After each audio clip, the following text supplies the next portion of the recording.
Welcome back, guys, to Mr. Daniel. In today's episode, I'm sharing 7 true disturbing stories about cave explorations deep in the Appalachian wilderness. If you've ever wondered what's hiding in the dark below those ridge lines, stay with me. But before we begin, please consider subscribing. Don't forget to like the video and share it with your friends and family. I'd also love to hear where you're listening from. Thank you all for your support. It means a lot to me. Now let's start. I'll help you format these Appalachian horror stories without the timestamps, keeping each story separated with a heart symbol as requested. Here are all the stories formatted as you asked. Cousin Reed owned this little off-grid cabin way out in the hills of eastern Kentucky. Appalachian country, deep and tangled. It wasn't even marked on most GPS apps. If you wanted to find it, you needed someone like Reed to explain it using landmarks that didn't make sense until you were right on top of them. Take the gravel fork by the old cemetery. If you pass the creek with the rusted-out bridge, you've gone too far. He called me out of the blue one Sunday morning, just said, "Hey man, I'm heading up to Ohio for a week. Gotta meet Heather's family. You doing anything?" I wasn't. I just finished a temp job in Lexington and hadn't locked in anything else yet. He asked if I could watch the place for a few days. Take care of the dogs, keep an eye on the propane, that kind of thing. It sounded like an easy break. No distractions, no work, just a quiet week in the woods. I asked him what I needed to know. He listed a few things. Feed the dogs twice a day, make sure the propane didn't run out, check the generator occasionally. Then he said something odd. "Oh, and don't leave the gate open." "What gate?" I asked, thinking maybe there was livestock or something. "You'll see," he said. Then he changed the subject. The drive there took close to 7 hours. The last couple were through winding roads that got more and more narrow, like the hills were closing in on me. By the time I turned off the main road and hit gravel, I'd lost cell service. Not just signal. I mean, it was like my phone forgot networks even existed. The GPS stopped refreshing, and it felt like I was slipping off the map. Reed's cabin was nestled on a steep ridge, tucked under a canopy of old trees. A narrow pull-off, open to a clearing, with just enough room for my car and what looked like the skeleton of an old pickup truck. It had no windows, no wheels, just a rusted-out frame leaning sideways like it had been dropped from a plane. The place was dead quiet. No wind, no bird song, no bugs buzzing, just a stillness that felt unnatural. The dogs came down the porch steps as I got out. They were big, not in a scary way, but heavy-footed and serious-looking. Thick fur, white eyes that gave them this kind of ghostly stare. One had a nicked ear and a patch of darker fur across his shoulder. That one was Benny. The other, a little stockier, was Rook. They didn't bark or growl, just stood there watching me, then turned and padded back toward the porch like they were expecting me to follow. The cabin itself was cozy, but clearly lived in by someone who didn't expect or want company. One big room with a fireplace, a worn couch, a little kitchenette, and a narrow staircase leading to a loft with a mattress on the floor, no Wi-Fi, no TV. A shortwave radio on the counter, and a stack of battered paperbacks were the only nods to entertainment. Reed had left a note by the sink with a few reminders. Dogs get fed at 7 and 6. Propane valves in the back. Lanterns charged. Don't forget the back latch. I tried the latch that first night and realized why he wrote that. One of the back doors didn't fully click shut unless you wedged a chair against it, or really forced the bolt. The cabin had 3 doors total, and everyone had a different kind of lock. Front was a deadbolt. Side door had a slide bar. Back had the old twist latch that didn't align right anymore. The first 2 days were actually kind of great. I hiked the trails behind the cabin, sat out on the porch with a book, let the dogs roam free while I chopped some wood like I knew what I was doing. It was quiet in a way that modern life isn't anymore. Boring? Yeah, but the kind of boring that clears your head a little. At night, I'd light the oil lamps.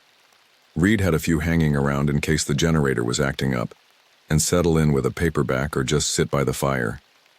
The dogs would curl up by the door. I noticed the motion light out back would go off sometimes, just one bright flash lighting up the woods before fading out. I assumed it was deer, maybe raccoons. The dogs never reacted. They'd lift their heads, maybe glance toward the window, then go back to sleep. It wasn't until the third morning that something felt off. The trash bin had moved. I'd left it beside the shed, wedged tight between a stack of firewood and the back wall, but when I went out that morning, it was about 4 feet away from where I'd put it. Still upright, still sealed, no teeth marks or claw scratches. Just moved. It wasn't light. The thing was one of those heavy-duty plastic ones with wheels. It hadn't rolled. It had been picked up and placed. I shrugged it off, told myself maybe the wind had caught it or maybe I'd misremembered where I'd left it. I dragged it back, jammed it tight against the shed again, and didn't think much more about it until that night. During our usual walk before bed, Benny stopped dead on the trail, no sound, just frozen staring into the trees to our left. His body went rigid, tail down. Rook moved behind me, not barking, just making this low, almost inaudible growl that felt more like a warning to me than whatever he was looking at. I scanned the trees, couldn't see anything, but I felt it, like something was standing just outside the reach of the flashlight. Not watching, more like waiting. We stood there too long. Eventually, I just turned back. Didn't say anything to the dogs, just walked back toward the cabin, slow and steady. They followed without hesitation. On 2:00 a.m., I woke up and saw the back motion light flicker on. I rolled over to check the clock, and something shifted in the window next to it. There was a hand on the screen, long fingers pressing lightly along the mesh, moving slow like it was feeling the texture, like it was curious. The nails were long, the skin looked rough, dry, maybe cracked. I didn't move. The dogs didn't move. They both sat up, but neither barked. They just stared at the window, ears flat, completely silent. The hand pulled back after a few seconds. I stayed like that, frozen in place until it got light out. The next morning I checked everything. Circled the cabin, no footprints, nothing on the porch. The shed door was hanging open even though I had locked it the day before. The only mark was on the bedroom screen. A greasy, dark smear, like someone had dragged charcoal or dried blood across it. That night I dragged a chair under the back doorknob and brought both dogs into the bedroom. I left the lantern on, turned the radio to static just to fill the silence, and sat in bed, waiting. At 3:27 a.m., someone knocked on the front door. 3 slow knocks, measured, not loud, just intentional. I stopped breathing. The dogs lifted their heads again but didn't growl, didn't go to the door. They just stared. Another set of knocks came, softer this time, almost gentle. Then nothing. I waited. Didn't move. 5 minutes passed, maybe more. Then I heard gravel crunch outside the window, more than one set of footsteps, soft, steady, circling the cabin. Then I heard the whispering. It wasn't words, it wasn't a language, just this layered rhythmic breath sound. Clicks, throat noises, something like humming run through a broken fan. One voice at first, then 2, then more. It rose and fell in waves, building into this pulsing, disjointed chant that made my skin crawl. I sat there with my knees drawn up and one hand clamped on each dog's collar. Benny was trembling now. Rook had his hackles up, but neither of them moved. After 10 minutes, it stopped. Everything went quiet. I didn't sleep. I just waited for the light to come back. As soon as the sun came up, I packed, shoved everything in the car, whistled the dogs in, and drove. I didn't care about leaving a note or refilling the water tank. I just needed to be gone. Halfway down the gravel road, I passed a trailer I swear hadn't been there before. And out front stood a man, barefoot, no shirt, arms hanging at his sides. He didn't wave, didn't nod. Just watched me roll past with this fixed expression, eyes locked on the windshield. When I finally got cell signal, I called Reed, told him everything. He didn't laugh, didn't try to talk me down. He just went quiet. Then he said, yeah, you saw them. He said they'd been around for generations. Not people exactly, not animals either. Something in between, something that stayed hidden unless you were alone. And even then, only if they thought you noticed. They don't knock unless they want something, he said. And if you knock back or answer, sometimes they take that as an invitation. I asked if the police ever got called. He let out this flat, humorless chuckle. They don't come up here unless someone dies, he said. Even then, not at night. I left that same day, never went back. Reed sold the cabin a few weeks later. Was 34 when it happened. The cabin belonged to an old college friend named Rowan. We were tight back in school, bonded over bad horror movies and philosophy classes. But after graduation, he sort of dropped off the grid. Last I'd heard, he'd moved out to Tennessee to work for some conservation nonprofit. Next thing I knew, he was living completely off the land, building himself a cabin in the woods like some Appalachian Thoreau.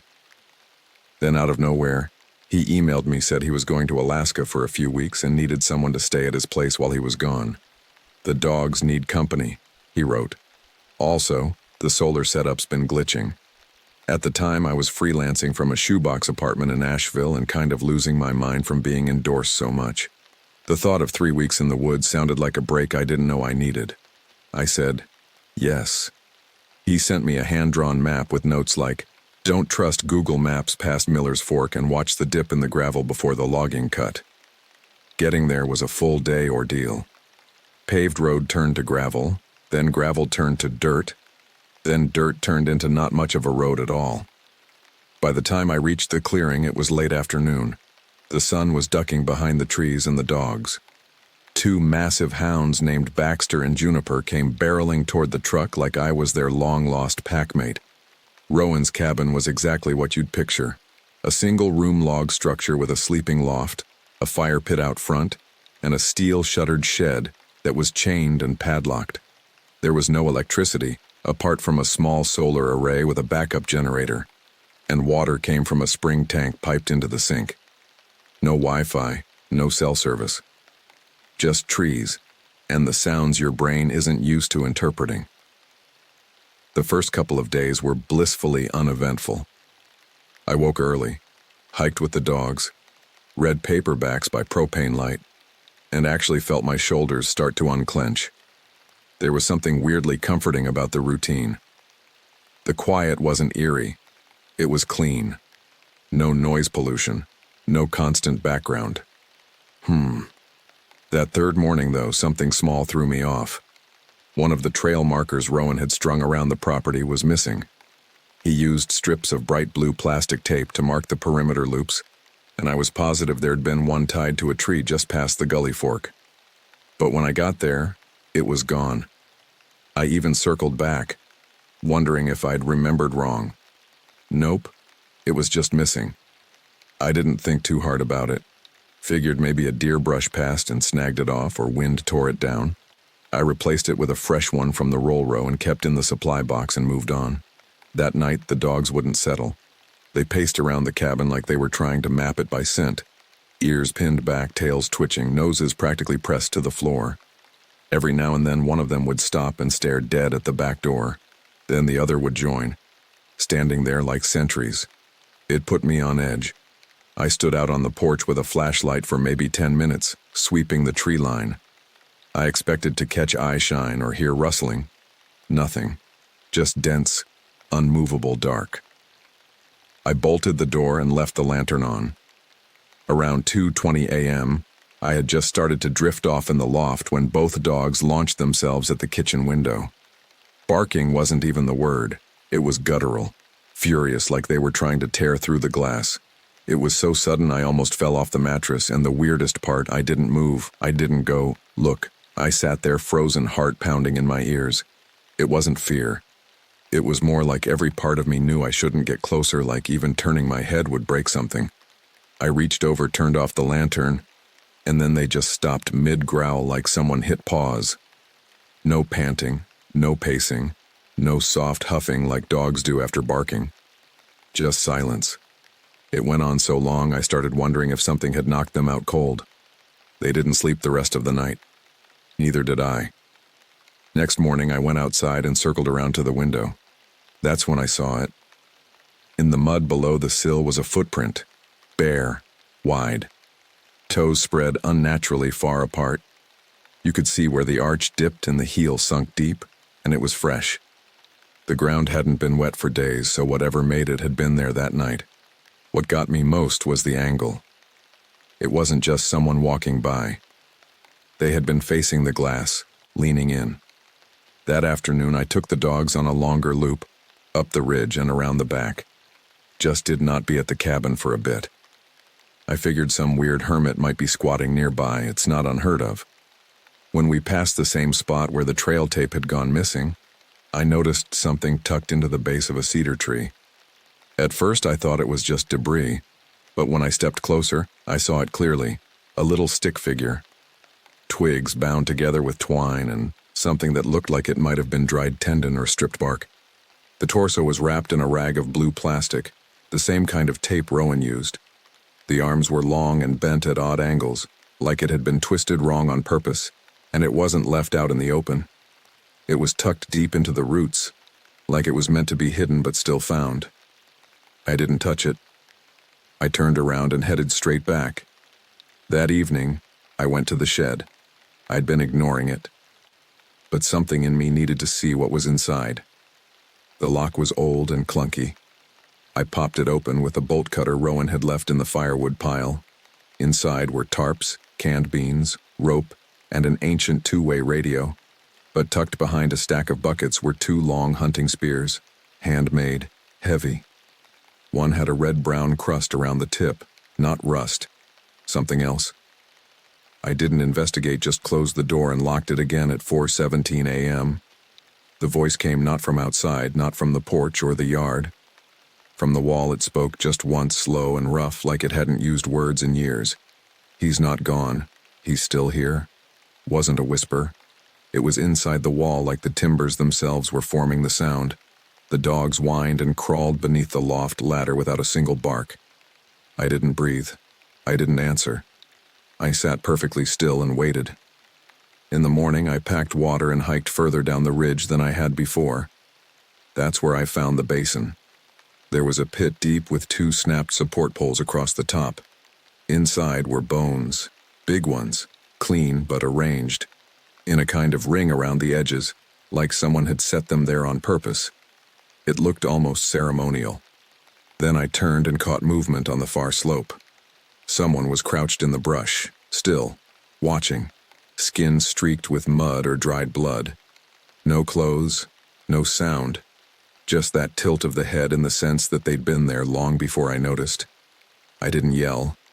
I didn't grab the dogs, I just ran. That night, I shoved the fridge in front of the door and loaded the shotgun Rowan kept hidden above the lintel. By sunrise, I'd made up my mind. I threw everything in the truck, called the dogs, and drove until my GPS blinked back to life in a little town called Wilkins Hollow. I pulled over at a gas station and used the payphone to leave Rowan a message. Told him the place was fine. Said I left a few days early to take a gig back home. The delivery was for Tug Hollow Watch Station. It's an old fire lookout tucked deep in the Appalachians, past mile marker 42, one of those places where the paved road just gives up and the force starts taking back what's left. The rangers stationed out there had called in for a replacement battery and some backup rations, routine stuff. They told me someone would be there to meet me at the cabin. I'd only ever made that trip twice before, both times during daylight, and both with someone else riding shotgun. This time I was solo. I hit the ridge just after 6. The sun had already ducked behind the mountains, and that early summer fog had started curling in fast. By the time I reached the gravel cutoff, I could barely see 2 car lengths ahead of me. They'd warned me I might have to hike a little, that the last stretch wasn't great for vehicles. I figured a little meant a quarter mile, maybe half. It turned out to be more like a mile and a half. And of course I was dragging a cooler full of supplies on this rickety handcart that kept bouncing sideways every time it clipped a rock. I must have wrestled that thing more than I pulled it. The deeper I went, the quieter it got. Not silent exactly, just muffled. Like everything was holding back. No birds, no bugs, No rustling in the underbrush. Just me and the sound of the cartwheels skipping over stones and the occasional crack of a twig underfoot. Every so often, I'd hear a tree creak above me. That eerie, groaning sound like the whole forest was slowly leaning in. I don't spook easy, but after about 20 minutes, I started getting that prickling sensation you get when someone's watching you. You know the one. Back of the neck, between the shoulder blades. I stopped once and turned around. Nothing, just trees and fog. Still, I didn't like it. The station finally came into view, tucked back in a clearing. It looked smaller than I remembered. A plain cabin up on stilts, metal ladder leading up to a wraparound porch. The kind of structure that should have had some kind of life to it. Lights in the window, maybe a radio crackling or a bark from a dog who'd heard me coming. But it was dead quiet. No lights, no movement. I climbed the ladder, half expecting the door to creak open or for someone to call out. Nothing. The door was shut tight, blinds pulled down. I knocked. 3 solid raps. Waited. Knocked again. Still nothing. Then I noticed the handle. The lock was bent, twisted at the base like it had been hit hard with something. It didn't look picked. It looked broken. I gave the door a little nudge and it swung open about halfway. The inside was a mess.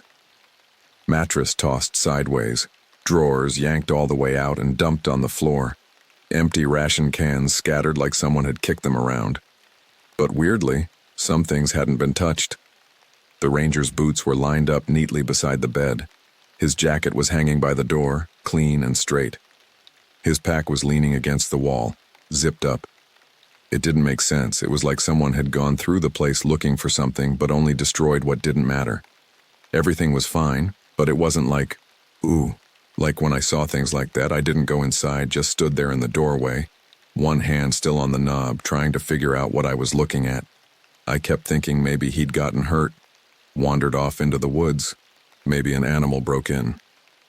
But there was no blood, no tracks, no note. Just this controlled chaos.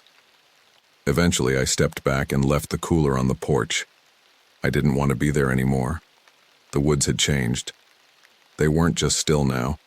They felt like they were watching me right back. I'd barely made it 50 yards down the trail when I saw it. A new path, no exaggeration. It hadn't been there on the way in. It was like something had carved a corridor through the trees. Straight, deliberate, branches broken low, underbrush flattened. No way I missed that the first time. The trail looked fresh and wide, like whatever passed through didn't care what it trampled. I should have ignored it. I should have kept walking. Called it in from the truck, but I didn't. I stepped off the main path and followed it. The trail got weirder the farther I went. Trees leaned in tighter. The ground started to dip and rise like an old roadbed that had sunk over time. I started seeing things, little bits of debris, half buried in the dirt, old wrappers, torn fabric, a rusted buckle, broken glass so dulled by time it barely reflected light. Then I saw it. Bright orange, split down the middle, made a whistle standard forestry issue just lying there like it had been dropped or left farther in. I found a shirt torn clean down the front sleeves, missing one pocket stained dark. It had been pinned to a tree branch with a jagged stick. I just stared at it. It didn't feel like something someone dropped. It felt like something someone wanted me to see. That's when I turned around. And that's when the forest started whispering. Not words, just motion, shifting weight. A branch creaking just once, a breath taken in and never let out. I didn't see anything at first, but I knew something was out there. More than one. They weren't chasing. They were watching, stalking, quietly. Then something small and sharp hit my leg. I looked down and almost stepped back onto it. A human tooth? He still had a piece of gum clinging to the root. I lost it, turned and ran, crashing through the underbrush like a panicked deer. Didn't care about the path, didn't care what direction I was going, just needed to move. Fast. I thrashed through branches, scratched my arms, tore my shirt. My ankle nearly gave out when I hit the old trail again, but I kept going. That's when I saw them. 3 figures, crouched low, skin the color of ash, slick with mud and filth, strips of hide wrapped around their bodies. One wore a necklace, fingers strung together with sinew, not bones, flesh, still full, preserved somehow. But the worst part was their eyes, not glowing, not wild, human, focused, aware. They didn't scream, didn't charge, just watched. And then they followed. I got to the truck shaking. Dropped the keys, picked them up, dropped them again. Finally jammed them into the ignition and peeled out so hard the tires kicked gravel halfway down the hill. I didn't look back. When I got to the ranger station, I told them the site had been broken into and the ranger wasn't there. That's it. I left everything else out. The tooth, the shirt, the things that followed me through the trees. 2 days later, the Tug Hollow station disappeared from the forestry map. 3 weeks later, they put up a small notice. Road past mile marker 42 closed for seasonal maintenance. No big update, no questions asked, just erased. But it didn't stop. About a month later, I got sent out to drop off gear for a trail crew 10 miles south. Took the wrong logging road. Tried to turn around, but the woods were so dense I had to get out to check my angles. That's when I saw it. A jawbone. Human. Nailed to a tree at chest height, still wet. Below it, a crudely carved symbol, 2 X's stacked over a circle. Since then, I've seen more. A bootlace tied in a precise knot on a low branch. A finger bone threaded with twine and hung like a charm. Always in places the maps don't show. Always close to old ranger paths or trails no one uses anymore. I don't ask questions now. Don't volunteer for the remote jobs. If I have to deliver out there, I wait in the truck until someone comes out to receive the parcel. Last time I saw my cousin, Caleb, he was across a narrow creek, maybe 10 feet away. No shirt, no shoes, just standing there in the dirt, with his hands by his sides, face blank, eyes wide open. He didn't move.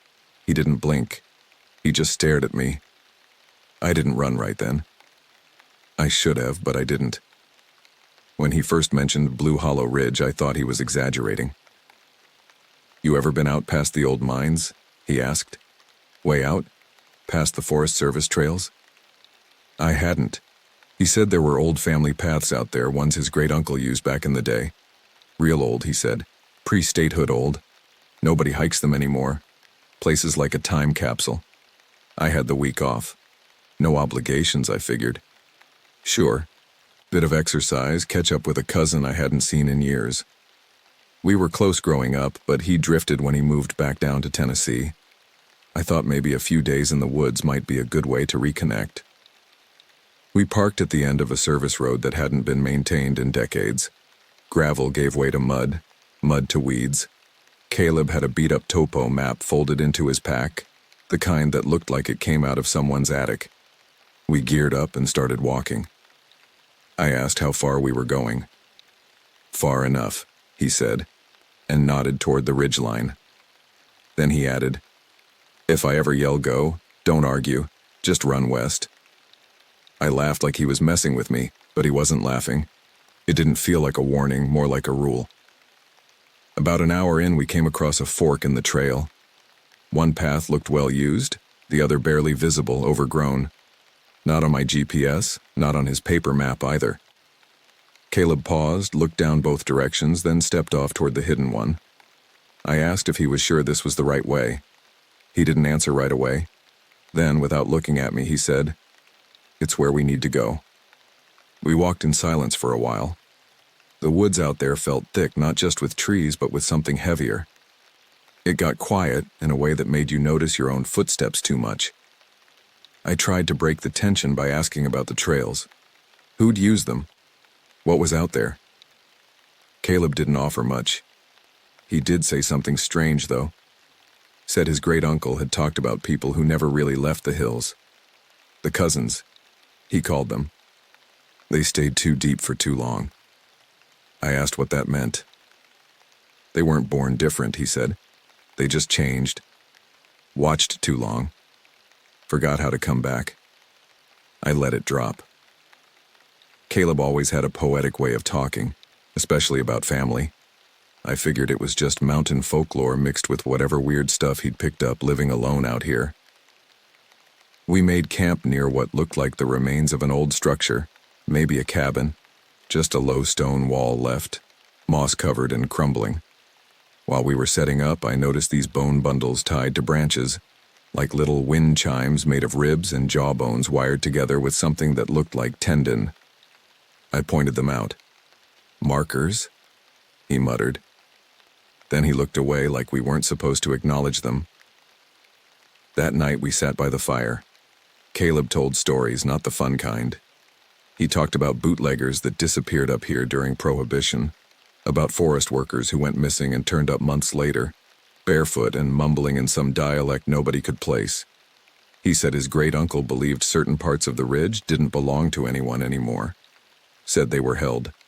That was the word he used. Held. He didn't say by what. Next day we hiked deeper. We were looking for an old shack his family used for trapping, supposed to be near a dead split oak.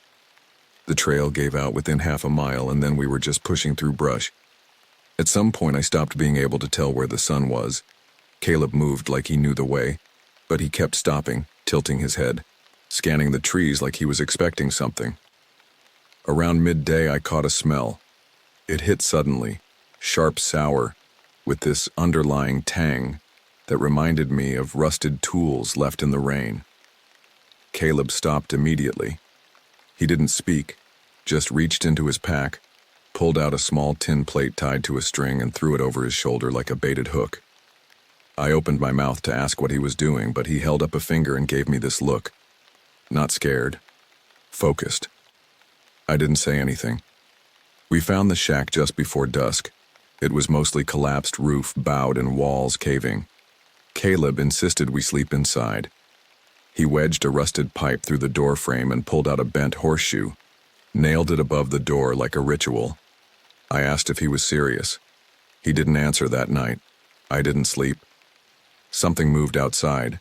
It didn't walk. It scraped, like it was using its forearms, dragging its body. It was slow, intentional. It stopped by the wall closest to me. I swear I saw fingers slip through the cracks, long and grayish, twitching like they were searching for something. I laid flat, didn't breathe too loud. By morning, it was gone. Caleb was already up, pacing. No breakfast, no coffee. We walked a wide circle around the shack. There were tracks, barefoot, cracked skin, splayed toes, more than one set. They'd circled the shack during the night, passing over their own prints again and again. Caleb said nothing, just pat. We didn't follow any trail after that, just moved in a straight line west, crashing through the underbrush. A few hours in, we found a deer carcass, split open, guts missing. The tongue was gone, and the ribcage looked crushed like someone had knelt on it. Caleb used a stick to pick up a chunk of liver and tossed it down into the ravine. "You feed them," he said, "or they feed themselves." I didn't say anything. I was starting to understand we weren't out here to find a shack. This was something else. We stopped before sunset in a dry creek bed. Caleb said no fire, no food, just keep low. He was jumpy, kept scanning the trees, checking over his shoulder. Somewhere past midnight I woke up to chewing. Wet, smacking slow. It was close. I sat up. Caleb's sleeping bag was empty. I leaned out of the tent and saw someone crouch near a tree. They were wearing his jacket, but the way they moved... No, it wasn't right. Their knees bent backwards like a deer's, but the rest of them was too human. Spine bowed, arms dangling longer than they should have been. I couldn't see the face until they turned. The mouth stretched too wide, teeth like old stone, and the eyes? Milky, almost glowing in the dark. It jerked once, then slithered backward into the trees. No noise, no leaves crunching. I stayed still until dawn. When I crawled out of the tent, the jacket was in a heap on the ground. Caleb was gone. No blood, no prints, nothing but his compass. Sitting on a smooth, flat stone, I picked it up and ran. Didn't stop to think, just followed the creek west, crashing through brush and low branches until I hit a fire road. I collapsed a few miles in. A ranger found me the next day babbling nonsense and half dehydrated. I told him Caleb and I got separated. That's it. They searched for weeks but found nothing. The place was called Burnt Rock Hollow. My grandfather used to mention it now and then when I was a kid. Never the full story, just these strange little fragments. Something about a ridge where ironwood trees didn't fall. I didn't think much of it at the time. He told stories like that a lot. After he passed, I felt like I owed him something. Something he'd grown up, maybe 15 miles from there, in a house that doesn't exist anymore. Just a stack of chimney stones and some overgrown foundations on county land. Scattering his ashes at Burnt Rock felt right, or at least like the kind of thing you're supposed to do for family. The problem is, it's not on most maps. The older USGS ones still show a dotted trail swinging in from the east, but the recent versions leave it completely blank, not even a logging road. I had to dig through weird local forums and historical blogs to even find the general area. One post by this amateur historian called it geographically isolated, ecologically unusual, and culturally sensitive. He didn't elaborate. I probably should have taken that as a sign to stay away, but instead I just marked the coordinates on my GPS watch, packed light, and hit the road before sunrise. The pavement gave up a long time before I got to where I was going. By the time I pulled over, I was on gravel, then dirt, then something that barely qualified as a path. I parked next to a fallen fence post, checked my pack again, and stepped out into air that felt wrong. Not cold, not hot, just still, like a room before a storm. The trailhead was almost invisible, just a narrow opening in the trees, half blocked by a bent metal road sign. No text on it, not even faint outlines, just blank. My phone lost service 2 miles before I turned off the county road, so I left it in the glove box and didn't think much of it. Looking back, that was the last normal moment of the whole trip. The first part of the trail felt like any other backwoods hike. A few fallen trees, lots of dead branches underfoot, switchbacks that made my legs burn too early. I passed 2 dried-up creeks and a fire pit that looked like it hadn't seen a flame in decades. Moss had swallowed most of it. Then things started shifting. Nothing sudden, just slow, subtle changes that made my brain feel fuzzy. The trees got strange first. Not dead, just wrong. I couldn't name the species. I've done a decent amount of hiking and I've never seen trunks shaped like that. Bent, some coiled, like they couldn't decide which way was up. A lot of them had 2 notches carved into the bark, about shoulder high, always facing north. It was too consistent to be natural, and I didn't see any tool marks. No bark shavings, no rod, just the cuts. Clean. Old. As I kept walking, the trees grew closer together. Eventually, the canopy blocked out so much light I had to slow down.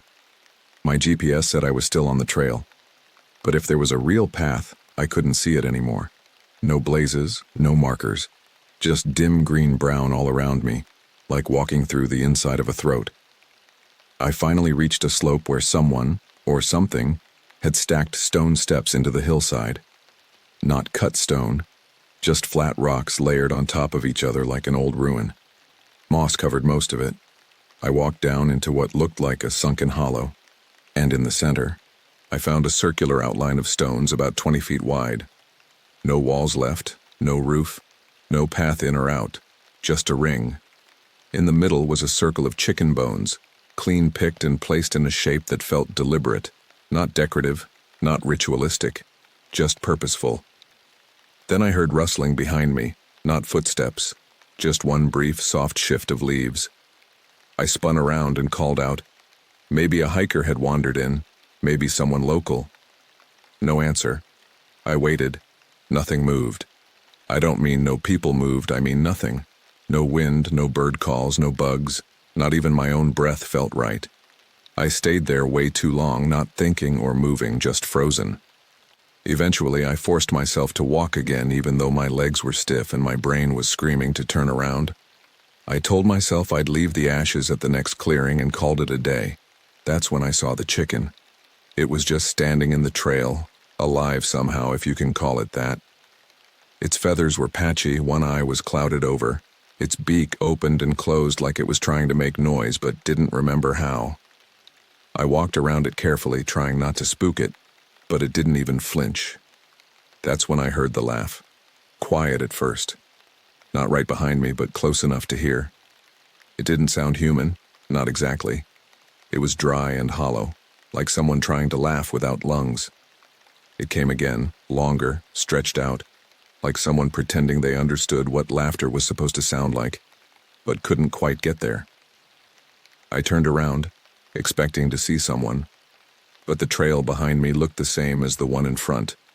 I mean exactly the same, down to a knot in the wood. That's when I realized I might not know which direction I was facing anymore. I started walking faster. The path dropped again, and I hit the smell. Sharp and metallic, like you dipped your face in old pennies. Up ahead, the trail split around a fence. Rough, hand-built, made from stripped branches and rusted wire, tied together with bits of cloth. Some of the cloth was torn from shirts. One piece looked like it had lace. Beyond it, piles of bones, some too big to be deer, some too clean to be old.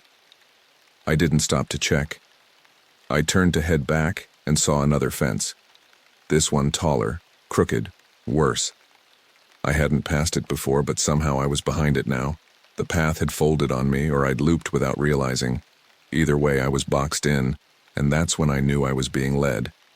I pulled the urn out of my bag. I figured if this was about the ashes, if this place still remembered him somehow, then maybe doing what I came for would let me go. I unscrewed the lid and stepped toward a small patch of open ground. That's when I saw him banding between the trees, barefoot and filthy. Clothes shredded, skin streaked with something black. His mouth hung open like it had forgotten how to close. Gums dry and dark, teeth cracked. Eyes wide, not blinking. I froze. Behind him, 3 more figures stepped out from the trees. One dropped to all fours. Another held something in its mouth. They weren't breathing heavy.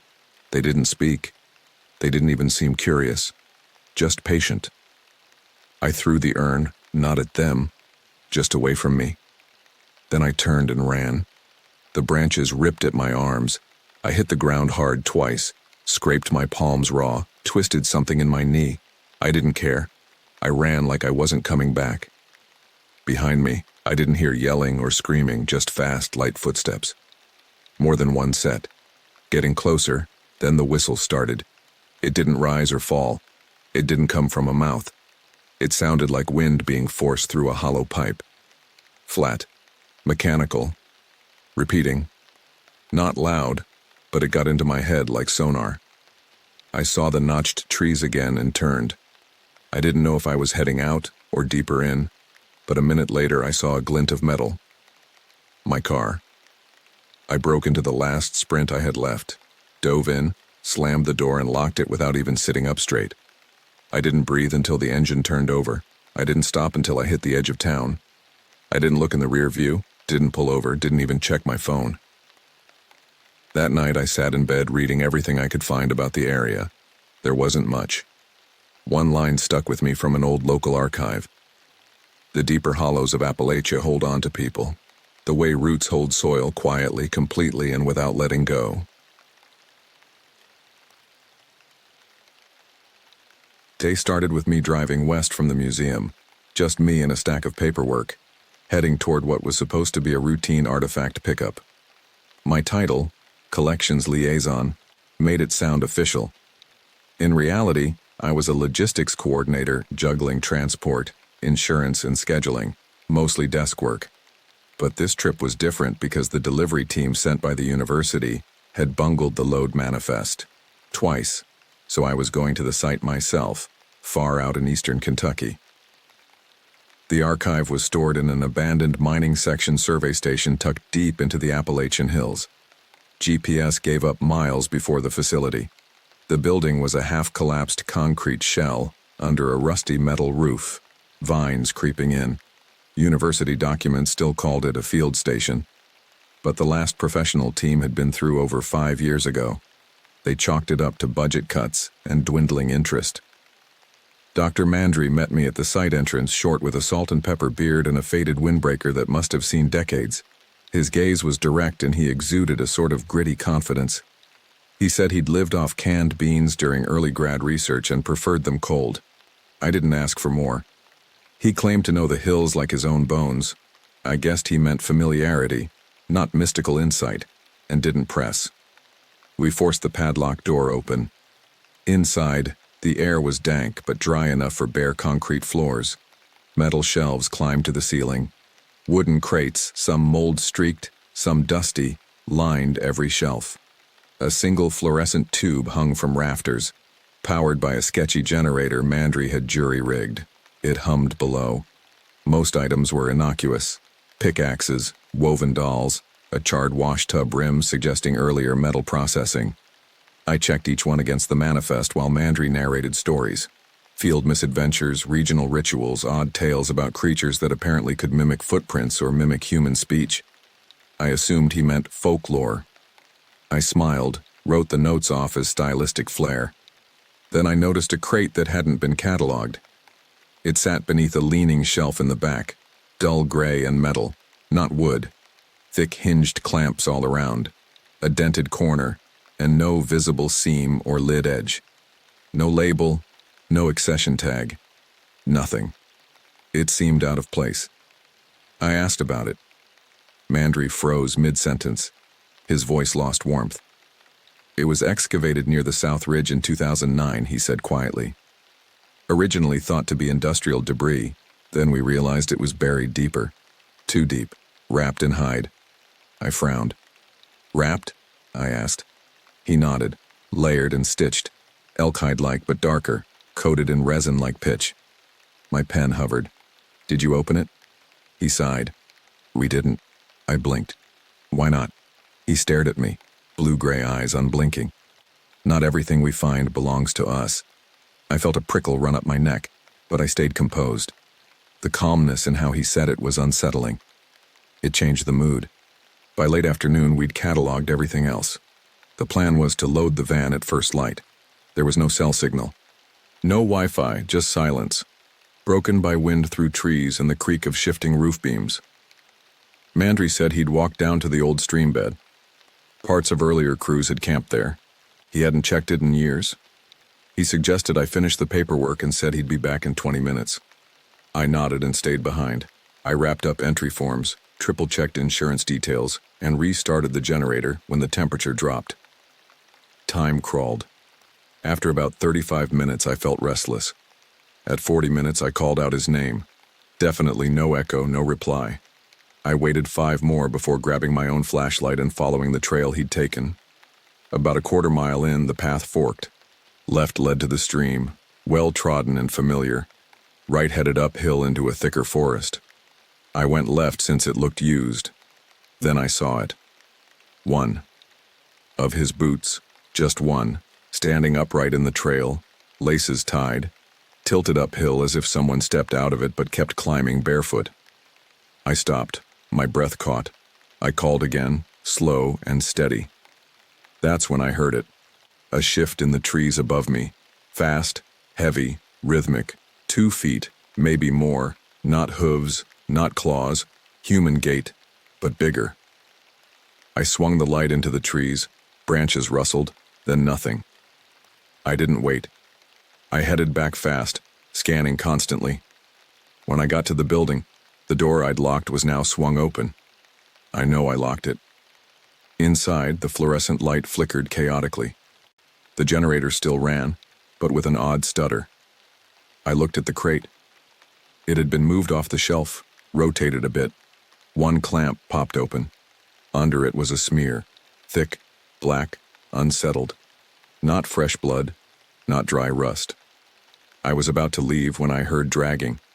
Behind the shelves, a long, heavy pull, like someone dragging arms and knees across a concrete floor, then breathing, low, wheezy, uneven. Whoever or whatever it was, I could hear it. A foot away, maybe less. I didn't argue. I backed toward the door, then stepped outside. Didn't slam anything, just got to the van, climbed in quietly, shut the door, started the engine, and eased onto the gravel. At the last curve before the main road, I hit the high beams. There they were, 3 figures at the tree line, unclothed, covered in mud, skin drawn tight like cured leather, shoulders narrow, arms too long, heads tilting at odd angles. One seemed to grin. It wasn't human, but a grotesque version of one. No blinking, no movement, just silhouettes that stared. I drove off, shaking but steady. Once I hit paved road, the van's radio crackled on by itself. Static first, then murmuring. Not English. A half-gurgled, half-hissed repetition of 2 syllables. I switched it off, and didn't look back. Didn't stop all night. Pulled into the museum at 6:12 a.m., filed a short report. Site incomplete. Retrieval aborted due to safety concerns. Then I resigned. My girlfriend and I were halfway through one of those no-itinerary weekend road trips, just zigzagging through the Appalachians without much of a plan.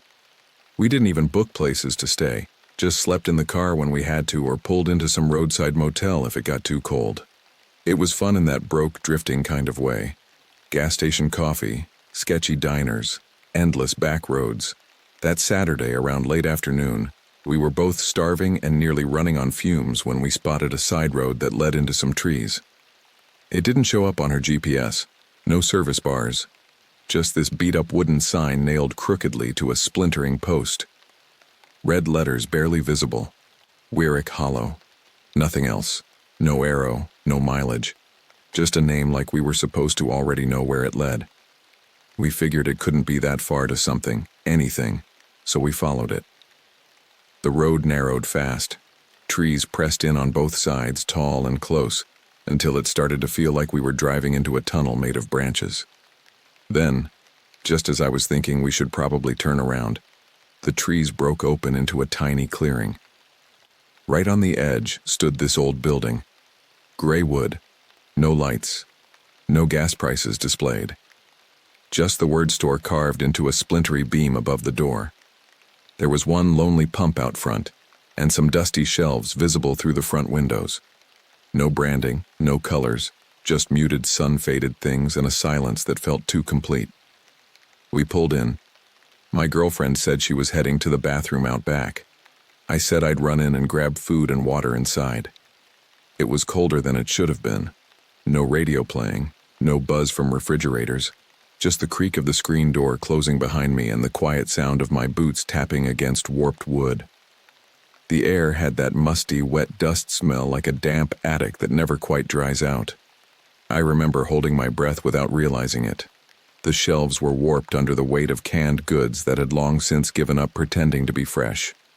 Bags of jerky with labels bleached to white. I passed a cooler filled with cloudy mason jars, stuff floating inside that may have once been pickles, or maybe something more ambitious. It didn't feel like a store. It felt like someone had just opened their pantry and decided to start charging. I was halfway down the aisle when I saw her. She looked about my age, early 20s. Her clothes didn't match, like they were picked from different decades. A faded floral dress under a flannel shirt, thick, scuffed boots, hair long and tangled like it had grown out wild. She glanced up when I passed, gave me this small, neutral smile like people do when they're just being polite. I smiled back without thinking. Then I saw her again.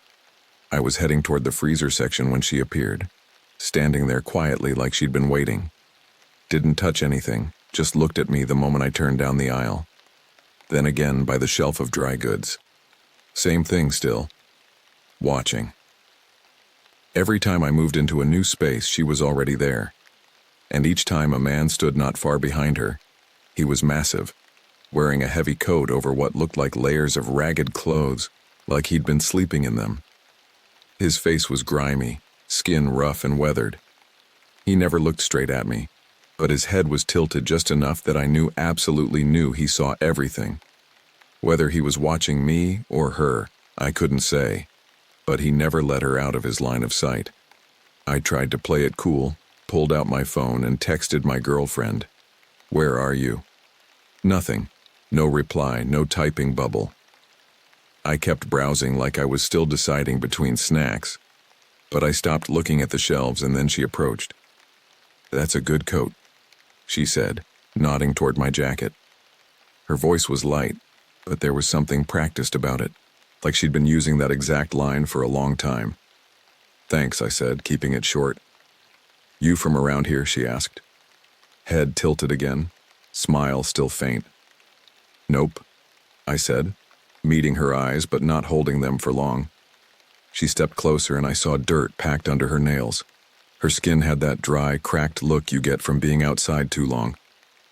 "We just set up on the ridge," she said. "Whole family. We're building something. Grow what we eat, hunt what we need. No bosses, no bills. You'd fit in." I didn't respond right away. "You look like you can work," she added. "It's quiet up there. Real quiet. Nobody bothering you? You'd like it?" I gave a dry laugh. "I already have a job." "It's not like that," she said, expression unchanged. "We keep each other safe. No one goes hungry. No one tells you what to do." I glanced around again. The man was now between me and the door. The only other person in sight, the clerk, was slouched behind the counter, eyes fixed on nothing, like he was mentally somewhere else or maybe just refusing to get involved. "Yeah, no thanks," I said, firmer this time. She didn't blink. "Just give me your number. You don't have to decide anything now, just talk to my brother." I rattled off a fake number, made it sound natural like I'd done it 100 times. I turned and walked quickly toward the door. I was maybe 10 feet from freedom when I heard her behind me again. "I tried it," she said, holding up a cracked flip phone. "Doesn't work. Typed it wrong maybe," I said. My heart was hammering now. She looked down. My phone was in my hand, unlocked. She lunged forward and grabbed it before I could stop her, dialed a number. I heard a muffled ringtone buzz from her coat pocket. She handed it back without blinking. "Now I've got yours." "Don't ever touch my phone," I said, grabbing it back. She didn't flinch, didn't apologize, just stood there smiling like none of this mattered anymore. That's when my girlfriend came through the back door, and I swear her face shifted instantly when she saw mine. "We're leaving," I said, loud enough for both of them to hear. The girl didn't stop us. The man disappeared into one of the aisles without a sound. We got in the car and pulled away fast, neither of us speaking for miles. Not until we were 30 miles out, parked in front of a tired old motel with a working lock and a deadbolt. We sat there in silence for a minute before going inside and shutting the door behind us. That night, we called the sheriff's office in the next county, told them what we saw. The dispatcher said there was no Wyrick Hollow in the records. Maybe we misread the sign. I checked my phone's location history. The last marked stop was a gas station from 2 towns back. Nothing showed after that. We blocked the number, shut off location services, pretended we were done with it.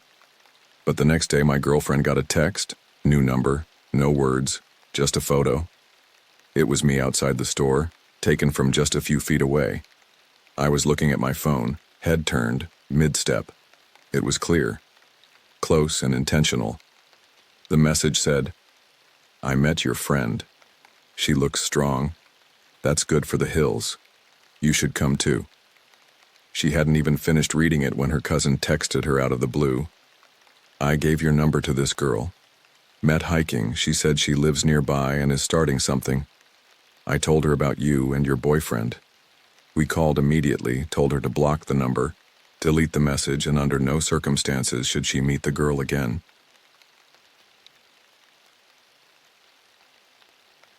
My supervisor, Jenna, smacked her hand down on a creased trail map and said, "No check-in from Tower 3 since Monday. You're the only one on this week who knows that stretch." She said it like it was no big deal. Just another box to check. I didn't argue. That tower was mine. I'd done the hike plenty of times. It's tucked out on the eastern ridge almost 6 miles in, mostly uphill. Long walk, yeah, but nothing crazy. I'd been doing seasonal maintenance work for the parks office 2 summers already. I liked it. The quiet, the repetition, clearing brush, repainting trail markers, tightening up the mesh on old fences. It gave me something solid to do, something I could see progress in, and I liked being alone in the woods more than most people. The trailhead started off with a steady incline, winding through oak and spruce. My boots crunched over roots and dry soil, same as always. After a while, your body just falls into rhythm. My legs handled the grade fine, head clear, pace steady, that kind of physical calm where you stop thinking about anything outside your steps. Around the 2nd mile, the trail turned into tighter switchbacks, not as well maintained. The kind of path where the blazes are fading and you have to remember landmarks instead of relying on signs. I knew this route. I knew which rocks to avoid and where the moss got slippery after rain. I'd been up to Tower 3 probably a dozen times before. Never seen anyone else up there, which made sense.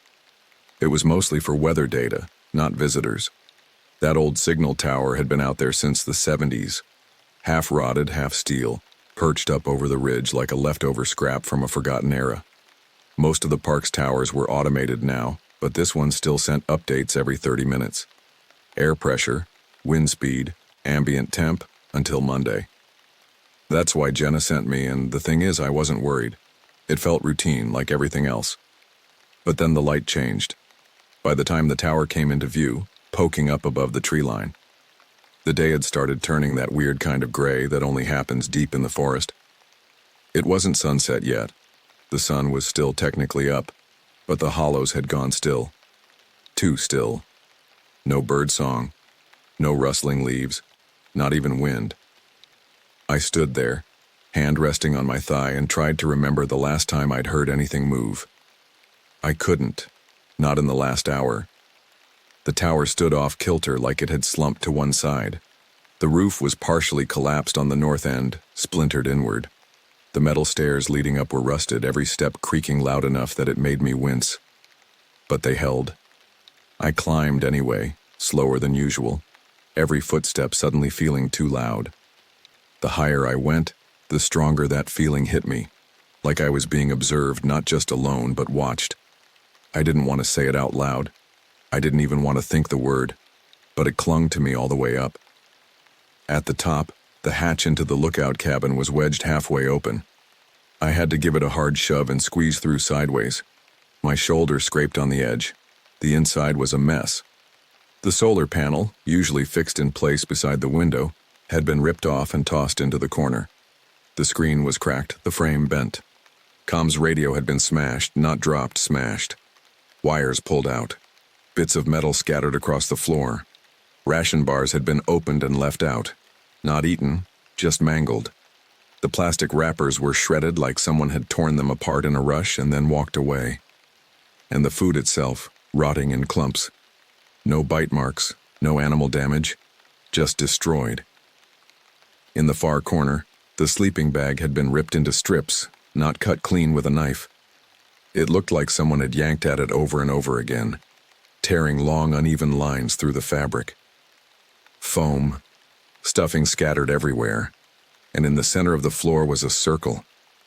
Someone had drawn it carefully, almost obsessively. Not chalk, not marker, something brown and flaking. It looked like dried mud, but I didn't go check. I didn't want to be right about what it might have been. I stared for maybe 2 seconds before backing down, not rushed, just steady, quiet. Like if I didn't make a sound, nothing else would either. At the base of the tower, I took a breath and scanned the tree line. The trail back should have been cleared downhill toward the junction, then back west to the service road.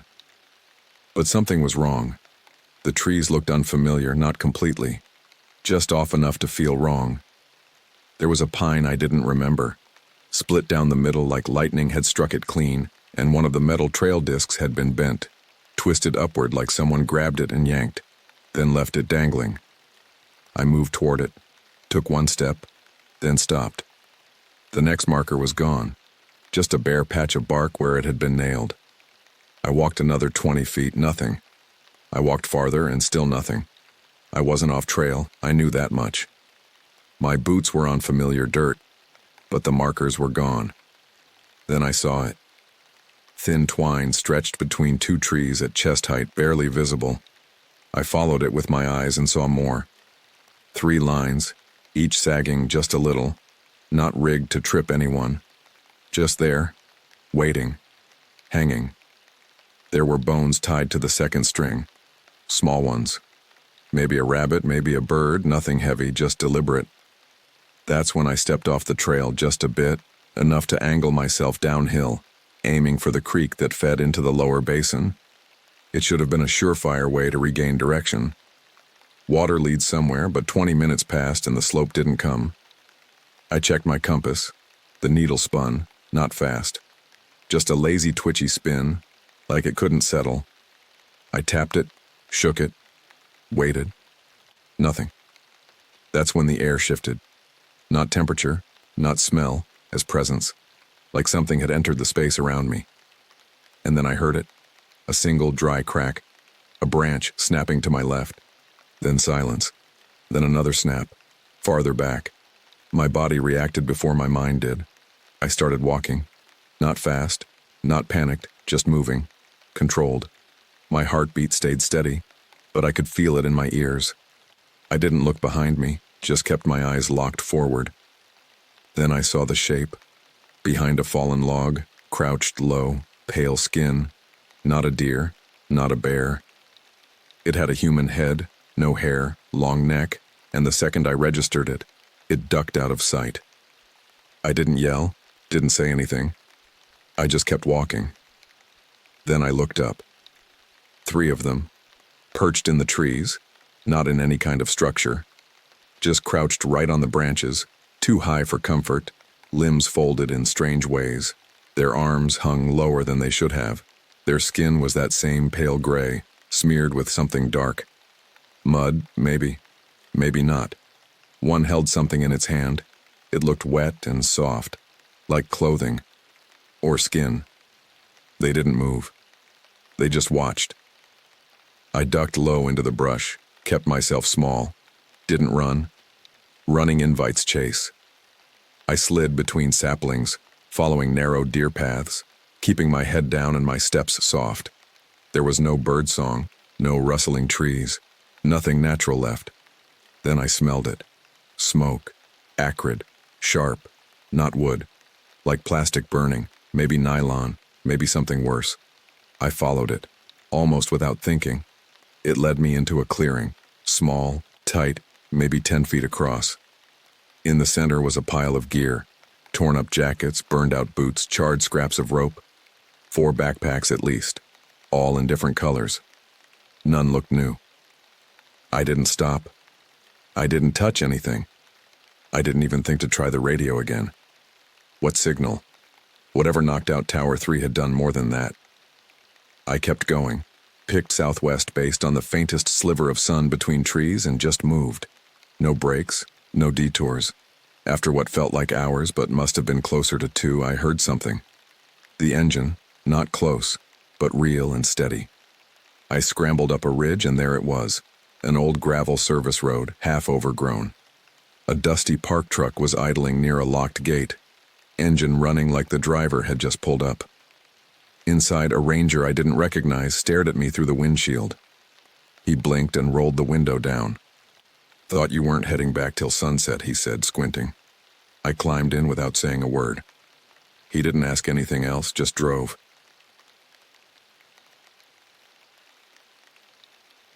Was 17 when it happened.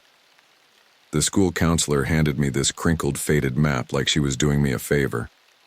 3 nights, no screens, no noise, just you in the woods. She said like it was some kind of spa retreat. She actually smiled. They called it a therapeutic immersion experience, part of a new state-funded pilot for kids with chronic absences. Basically, if you skipped enough classes, you got a mandatory camping trip. Lucky me, I figured I'd be solo. Just me and a tarp in the woods. But when I got to the ranger station near Birch Hollow, there were already 2 other kids standing around looking just as confused. Marcus was jittery and loud, constantly tapping his thighs or bouncing on his toes like he was late for something. Alina stayed silent. She kept pulling the sleeves of her hoodie down over her hands and staring at the floor like she wanted to vanish. I knew their faces from school, but that was it. No one said much. The ranger who met us was a guy named Kerr. Late 40s maybe? Faded shirt, scruffy beard, looked like he hadn't slept properly in a year. He had this campfire smell to him, wood smoke, and something musty. He brought us into his office, a tiny wooden room with peeling maps on every wall. One map had a big red circle drawn around a section of hills and forest. Not a perfect circle, more like someone had drawn it quick with a shaking hand. "Cabin's right about here," Kerr said, tapping the center. "You've got about 2 miles in every direction. That's your safe zone. Stay inside it." Marcus smirked. "Safe from what exactly? Bears with clipboards?" Kerr didn't smile, just looked at him and said, "Stay inside it." That was the whole lecture. We hiked out about 3 miles to get to the cabin, hauling our gear up a trail that started to vanish the deeper we went. No signs, no markers, just trees. Trees so thick they almost felt arranged. By the time we got to the cabin, our shoulders were aching and our socks were soaked through. The cabin looked ancient. Hand-cut logs, 1 crooked door, 2 windows, with grime so thick you could barely see through. There was a rusted water pump out front and an old propane stove inside. No electricity, definitely no cell signal. That first night was weird, but manageable.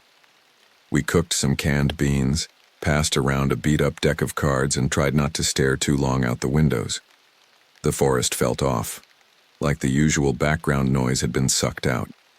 No wind, no birds, just a long stretch of quiet that didn't feel peaceful so much as paused.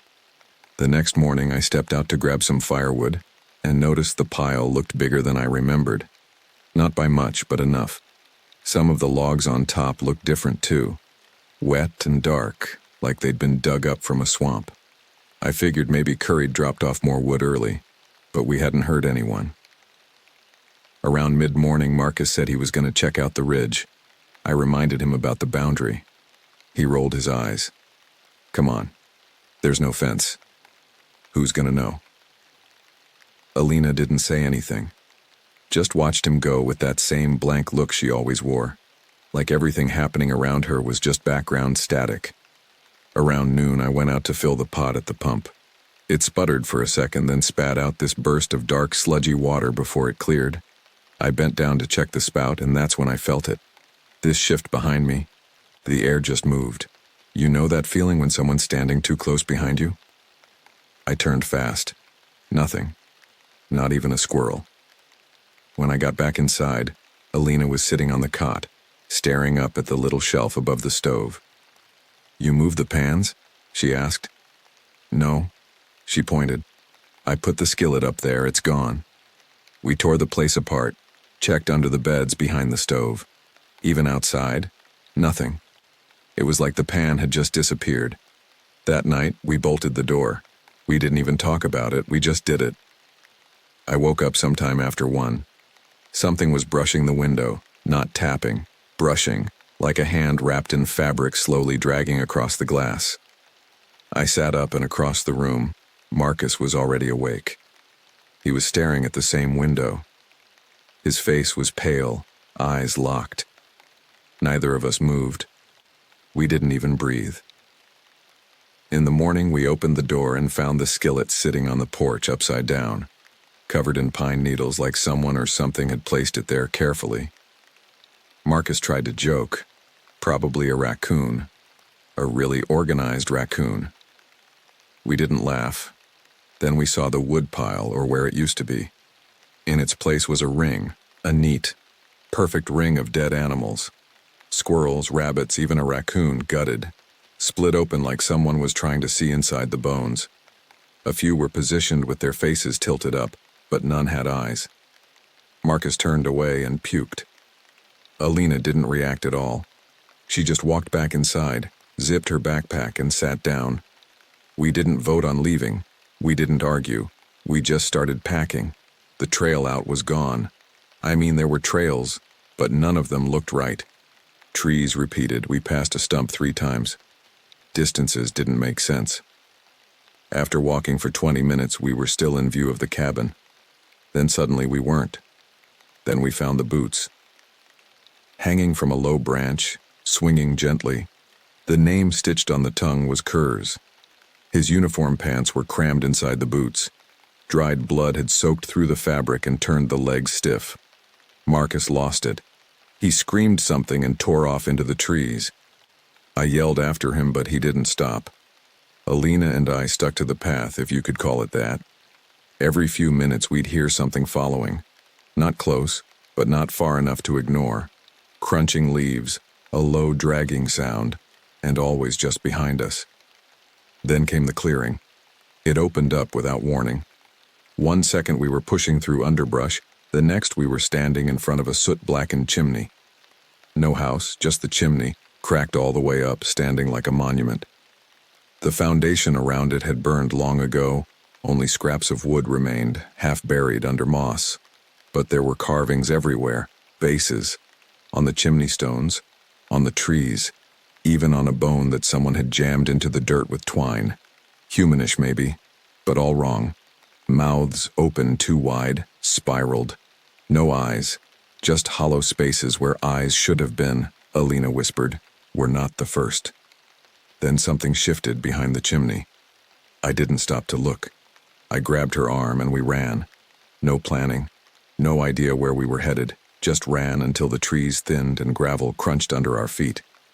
We hit the service road and collapsed. Not long after, a state trooper's SUV rolled up. He said he was checking on the ranger, who missed a call in.